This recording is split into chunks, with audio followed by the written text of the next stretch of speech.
ইয়াক কোনো কাৰণতে আমি মানি ল'ব নোৱাৰোঁ। চব কলিয়াবৰৰ হাতী মানুহৰ যি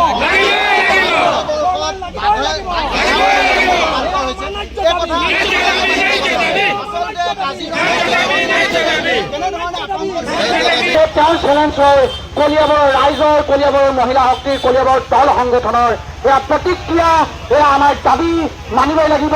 যেতিয়ালৈকে ডিচি নাহিব, এতিয়া আমাৰ দাবী আৰু অলপ উত্তৰ হ'ল। যেতিয়ালৈকে ডিচি নাহিব তেতিয়ালৈকে আমি ৰাষ্ট্ৰীয় ঘাইপথ খুলিম। ডিচি আহিব কলিয়াবৰ জিলাৰ দুবলিগলৈকে চাৰিলংকিত ৰাষ্ট্ৰীয় ঘাইপথটো দখল হ'ব মাজেৰে নিব লাগিবই। অসম চৰকাৰ হাই হাই, অসম চৰকাৰ হাই হাই, ইনকলাব জিন্দাবাদ, কলিয়াবৰ ৰাইজ জিন্দাবাদ, নাৰী শক্তি জিন্দাবাদ। আমাৰ দাবী মানি লওক। সকলোৰে মাজত চাৰিলংকিত ৰাষ্ট্ৰীয় ঘাইপথ যাব লাগিব। সকলোৰে মাজত চাৰিলংকিত ৰাষ্ট্ৰীয় ঘাইপথ যাব লাগিব। ষড়যন্ত্ৰমূলকভাৱে চলি থকা জৰীপ বন্ধ কৰক। ষড়যন্ত্ৰমূলকভাৱে চলি থকা জৰীপ বন্ধ কৰক। আমাৰ দাবী ন্যায্য দাবী, আমাৰ দাবী ন্যায্য দাবী, এই দাবী মানি লওক। ফ'ৰলেন দাবী সমিতি, কলিয়াবৰৰ প্ৰত্যেকটো দল সংগঠন, আমি কলিয়াবৰৰ চাৰ্কল অফিচাৰগৰাকীৰ লগত আলোচনা কৰিব পাৰিছিলোঁ যে গোটেই বিষয়টো আমাৰ আলোচনা হৈ আছে। কলিয়াবৰ স্থানীয় বিধায়কগৰাকী আমাৰ লগত আছে। অসমৰ মুখ্যমন্ত্ৰীগৰাকীয়ে কলিয়াবৰ বিধায়কগৰাকীৰ দায়িত্ব অৰ্পণ কৰি তুলিছে।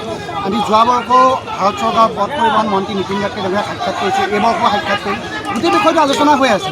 তেওঁলোকে কাক তেওঁলোকে ভালৰি লগাবলৈ ষড়যন্ত্ৰ কৰি জৰীপৰ কাম আৰম্ভ কৰিছে, বেংক একাউণ্টলৈকে লৈছে, যোনটো দিশে বাইপাছ কৰিব। এই কথাক আমি ধিক্কাৰ আৰু গৰিহণা জনাইছোঁ। এই বিষয়টো আলোচনা কৰিব লাগে যে তেওঁলোকক আমি আহ্বান আৰু দাবী জনাবলৈ লাগিছিল যে এইখিনি বন্ধ কৰক, যেতিয়ালৈকে সিদ্ধান্ত নহয় PIL দাখিল কৰি থোৱা আছে। কিন্তু তেওঁলোকে কি কৰিছে, চোৰাংভাৱে কাৰোবাক ভালদৰি লগাবৰ কাৰণে তেওঁলোকে জৰীপৰ কাম আৰম্ভ কৰে। প্ৰায় আমি 9:30 বজাৰ পৰা প্ৰতিবাদী কাৰ্যসূচী লৈছিলোঁ।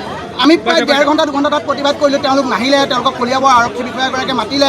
তাৰপিছতো নাহিলে। তেতিয়া কলিয়াবৰ ৰাইজে গৈ কলিয়াবৰ প্ৰত্যেকটো দল সংগঠনে তলাটো মাৰি দিলে অফিচত। তলাটো মাৰি দিয়াৰ পিছত তেওঁক পুনৰ আধা ঘণ্টা সময় দিয়া হ'ল। তাৰপিছতো নাহিলে। এতিয়া 2.5 ঘণ্টা হ'ব হ'ল, এতিয়ালৈকে নাই। কেৱল প্ৰশাসনৰ ভুলৰ বাবে কলিয়াবৰ ৰাইজে কলিয়াবৰ দল সংগঠনৰ ৰাষ্ট্ৰীয় ঘাইপথ কৰে। যেতিয়ালৈকে এতিয়া আমাৰ দাবীটো হৈছে DC আহিবলৈ। তেওঁলোকৰ এগৰাকী প্ৰশাসনিক বিষয়া আহি কৈছে যে গোটেই বিষয়টো DC অফিচৰ পৰা হৈ আছে, গতিকে DC আহিব লাগিব। DC আমাক গোটেই কথাটো আমাক বুজাব লাগিব।